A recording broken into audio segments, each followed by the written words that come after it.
மக்கள் திலகம் எம்ஜிஆர் அவர்கள் நடித்த 8வது படம்தான் வேதவதி அல்லது சீதா ஜனனம் என்ற படமாகும். இப்படம் சீதையின் வரலாற்றை சொன்ன படமாகும்.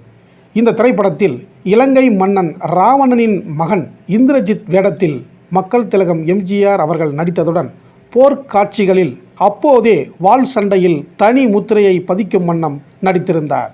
பிரபலமான வில்லன் நடிகரான PS வீரப்பா அவர்களின் ஆரம்பகால படங்களில் ஒன்றாக இந்த வேதவதி அல்லது சீதா ஜனனம் திகழ்ந்தாலும் இப்படத்தில்தான் முதலாக மக்கள் திலகம் எம்ஜிஆர் அவர்களும் PS வீரப்பா அவர்களும் வாள் சண்டையில் நடித்தார்கள். குறைந்த காட்சியில் நிறைவான சண்டை நடிப்பை வழங்கிய மக்கள் திலகம் எம்ஜிஆர் அவர்களுக்கு படத்தின் போஸ்டரில் முதலாக சண்டையிடும் காட்சியை பதிவு செய்த படமும் இந்த வேதவதி அல்லது சீதா ஜனனம் என்ற திரைப்படம்தான். மக்கள் திலகம் எம்ஜிஆர் அவர்கள் மிகவும் விரும்பி நடித்த வேடம்தான் இந்த இந்திரஜித் வேடம். இன்னும் கூடுதல் காட்சிகள் இருந்திருந்தால் இந்திரஜித் பெரிதும் பேசப்பட்டு இருப்பார்.